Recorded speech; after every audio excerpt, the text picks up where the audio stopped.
So, hey, lover bugs. I you probably watched a video that I made about transparency and, you know, being excited the fact that I got this weekend off to be in nature. What's up? Hey, so excited. Okay, but let's focus. In that video, there was my confession. For some would assume that that's what that was, but that was more of me releasing and acknowledging something that happened to me yesterday. So, to piggyback off of that, I am sitting here with all my cards, and the cards that I just recently used are the Rainbow Warrior, and it's an activation deck to get you to your higher self and to guide you in that direction. So, with that being said, I pulled these cards right here and I made it to this one, and I had to stop because this number three represents air. Message. Why? I'm an Aquarius, but as I did it, God said, no, you both need this message. So, this is for someone in particular. I know who it is. I hope they see it. Just know that I know what you're going through. You are not alone. I support you 100%. So, anyway. This number 52 is a beautiful card, purple royalty. It means winter. That's what it represents. I read it briefly. I'm going to sum it up, but this is all about solitary. This is all about you sitting with yourself and understanding. Basically, both these cards represent the same thing. That's winter. That one was, I have to look it up. Let me see. It was 26. 26 was Healing Field. That's what it is. 26 was Healing Field. Sorry about that. I'm going to have to cut that out. So these two represent basically you sitting with yourself and heal, relax, pause, reflect. And when I got to this one and Healing Field, it was really starting to get to that point of you need to acknowledge what is stopping you from moving forward. It's like you're at a crossroads. My interpretation of both of these cards together is exactly that. You need to pause for a minute and understand that God is going to pause some stuff for you just so you can make the right decision.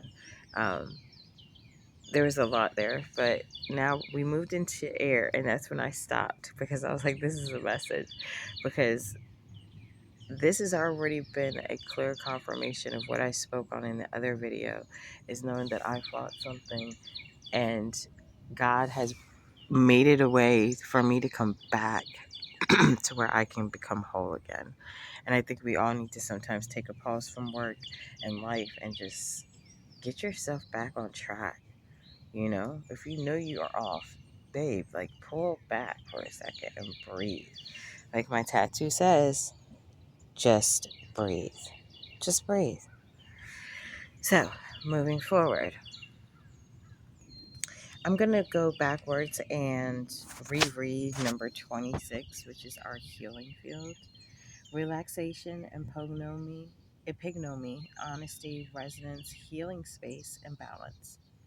Research has proven that when we're feeling relaxed, secure, and comfortable, our DNA is relaxed too.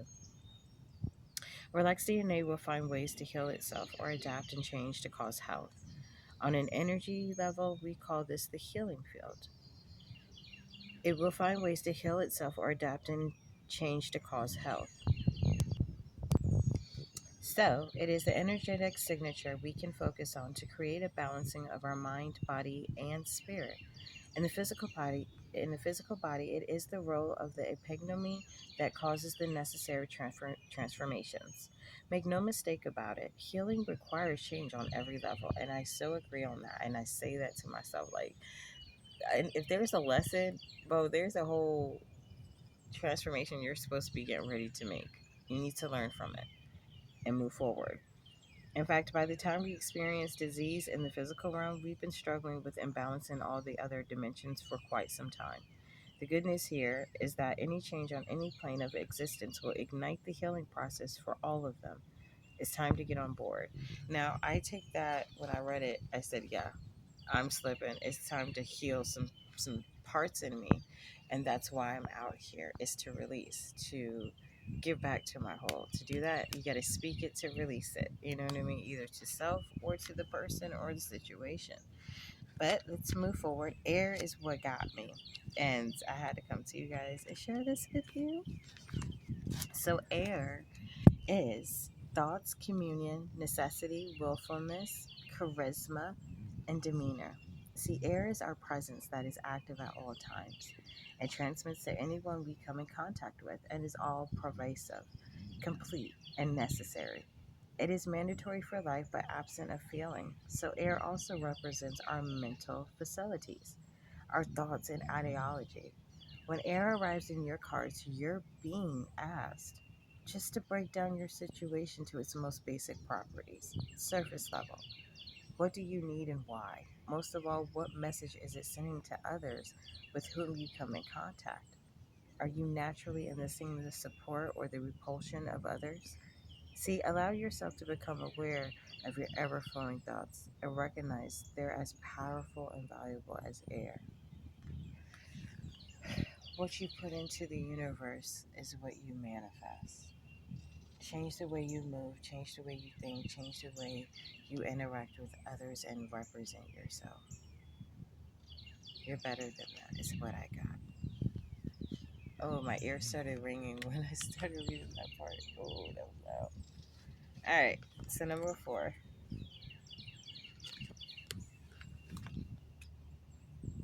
chemistry, partnership, fusion, magic, transmutation, transmutation. I'm sorry, miracles. This is an alchemy. Is the ancient belief that one can turn base metals into gold, or perhaps find an exceller of everlasting youth. In other words, is the creation of a miracle containing the perfect combination of ingredients. Nowadays, you don't have to go far to find the gold. Even the Earth's core has enough gold to cover its entire surface. Miracles, on the other hand, we recognize as a series of events or a process. See, a process that we may not have been privy to otherwise prior to witnessing the fantastic end result. Note that what you have in your life right now is the making of a miracle. And there is a broader dynamic at work that may not be possible to see from where you're standing. Stay present and know all is well.